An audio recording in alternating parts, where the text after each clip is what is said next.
Hey everyone, I'm the Canadian Lad, and today I'm gonna show you 25 incredible hidden details from the first 45 minutes of Spider-Man Across the Spider-Verse. That's right, this is part 1 of a 3-parts video. I've decided to split the movie, which is 2 hours and 15 minutes, into 3 parts. This way, I not only get to explain each detail, but it allows me to put the videos out quicker. And also, I don't want to make a giant 40 or 50 minutes video, which is almost as long as the movie itself. I want to keep everything on point. So if you ever want to share this video with your friends, you will know the moment you're searching for. So without wasting any of your time, let's begin. Number 1. Right at the beginning of this movie, both the writers aka Phil Lord and Christopher Miller appear in the intro. They both have their very own production company by the name Lord Miller, and this is the logo that we see here. Number 2. The movie opens with Gwen Stacy playing drums with her band Inner Universe. Now Sony did something here that they usually do with their trailers, but this time they did it in a movie itself. Sony actually showcased bits and pieces of the characters that are gonna appear throughout the film. So they haven't happened yet, but we are given a glimpse as to what's coming. We see a shot of Miguel O Hara explaining the multiverse to Miles. We see a shot of Gwen swinging with her mask opened, a glimpse of the intimate conversation between Miles and Gwen, and then we see a couple of shots from the previous movie as well. And then a shot of Gwen when she was being sent back to her universe by Miguel. And lastly, we see glimpses of Miles' dad and Spider-Man India's dad. Number 3. The name of Gwen's band is none other than the Mary Janes. Number 4. In this sequel, we learn that Peter Parker in Gwen's universe always knew that Gwen is Spider-Woman, which he revealed moments before dying. Now this does make sense because most of the other versions of MJ or Gwen Stacy's knew Peter Parker is Spider-Man. So in this universe where Gwen is the superhero, it's Peter who knew it but kept it a secret. Number 5. After Peter Parker is dead, Captain Stacy believes it was Spider-Woman who killed him. And this starts bothering Gwen a lot because she's not able to tell the truth to her father. She's not able to tell her dad, I'm Spider-Woman and I didn't kill Peter Parker. Now notice an amazing hidden detail about this. When Gwen is about to enter her home through the window, in her reflection she sees herself in Spider-Woman's costume, whereas in real life she wasn't wearing any. This indicates that she sees herself more as Spider-Woman than just Gwen, and she is mentally suffering because she is not able to disclose her alter identity to her father. Number 6. When Gwen reveals her true identity to her father, the animators have done something amazing here. Notice Captain Stacy is portrayed using 2 different colors in this scene. One side is red, which matches Gwen's color scheme, while the other side is blue. This choice of color signifies that Captain Stacy is torn between supporting his daughter and fulfilling his duties as a law-abiding police officer. And when Gwen takes a step forward, Captain Stacy then points his gun at his own daughter. And at this moment, he's depicted entirely in blue, with the red color gone. This change in color suggests that his role as a police officer has completely overshadowed his love and concern as a father. It's like this movie has 2 different stories. The animators are telling a story of their own using their own subtle methods. Number 7. Spider-Man 2099, aka Miguel O Hara, doesn't have any Spidey sense. That's why while he was talking to Gwen, Vulture's strike from behind took him by surprise. Now a lot of people may not remember this, but if you have played the game Spider-Man Edge of Time, there Spider-Man 2099 also doesn't have any Spidey sense, although he has a similar ability called Accelerated Vision.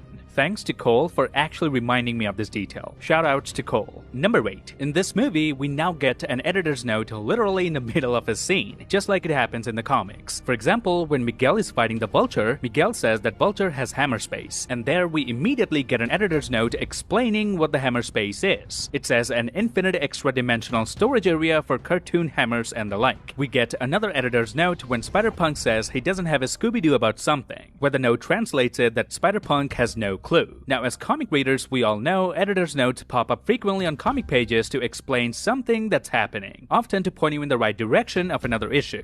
Number 9. When the Renaissance Vulture smashes his head on a broken pillar, the action word "Nate Nate" appears on screen instead of "pow" or "blam." Now, notte means night in Italian, which makes sense because the Renaissance movement began in Italy in the 14th century, where this version of Vulture came from. Number 10. In the very first action sequence of this movie, Vulture destroys a balloon dog made by the famous artist Jeff Koons, which is why Sony ended up thanking Koons in the credits. Number 11. The very first time we see Miles in this movie is in this shot, but notice this giant billboard here. It says Black Lives Matter, and then there's a moment where we see a mosque as well. I love these tiny details that represent diversity diversity in a movie like this. Number 12. The first time we see the character the Spot, Miles actually tries to web him. But because Spot is a multidimensional being and has portals all over his body, so when Miles shoots his web, Spot uses the portal on his face and turns Miles' web against him. This happens once more when Miles tries to throw a punch, only to inadvertently strike himself instead. And this is directly taken from the comics, where Spider-Man throws a punch at the Spot, but the punch rebounds and hits Spider-Man himself. Number 13. When Miles does his "Let's do this for one last time" intro, notice in his art book, he has written "What's my story?" with a question mark. And towards the end of the movie, Miles tells Miguel that he is tired of everyone telling him how his story is supposed to be. So the fact that Miles vocalizes this to Miguel and also writes it down in his book indicates that he genuinely ponders his own identity and purpose. And at the end of the movie, he chooses to write his own fate instead of waiting for another savior. Number 14. In Miles' introduction, he says, "I've been catching all sorts of bad guys." And there we see Miles fighting a villain called Leapfrog, and then he fights Kraven the Hunter. Number 15. In this scene where Miles is trying to apprehend Spot, notice at one point Miles' right leg sticks out of Spot's body, and then Spot turns the table by having Miles inside him completely. And the last thing Spot does is uses the portal on his face to replace his face with Miles's. I'm sure the animators had a field day at work animating all these weird postures of Spot, because the possibilities are now endless. Number 16. Upon realizing that Spot not only dodges Miles' punch but turns them against him, he quickly comes up with a new plan. He decides to use the hand from the portal to grab Spot's head and lift him up, throwing him around. This shows how fast Miles can adjust to his enemies and their powers. Number 17. We see a montage of Miles designing his new suit. There he tries out various different spider logos and suit colors. But the spider symbol that he ended up using, he actually had a separate cutout piece of it from elsewhere, meaning he must have seen this symbol somewhere, liked it, and then decided to incorporate it in his new suit. Number 18. This movie tells us that Aunt May in Miles' universe has now moved to Florida. And I like how the moving truck's motto says, "Your stuff is our stuff." Number 19. Miles tells us that he has done a few endorsements as well to earn some money, one of which is a baby powder. And the billboard says, "With great powder comes great responsibility." But then this baby powder turns out to be a bad product, and Miles had to make an apology video for it. But notice this YouTube video has 69 million dislikes, and the only comment that we can read here says, "I heard it was made from actual babies though." Number 20. Miles draws a lot of paintings of the people that he loves, where Gwen of course is the main focus. But notice Miles also draws quite a lot of paintings of his uncle Aaron. One of them even says "Rest in power" instead of "Rest in peace," indicating Miles still sees his uncle as a superhero. Number 21. When Miles enters his dorm room, there we meet his roommate Genki Lee. Now notice Genki is literally playing Marvel's PS5 Spider-Man 2. And what's interesting is that this footage from the game is still unreleased. So the animators really pulled no punches in fan service, eh?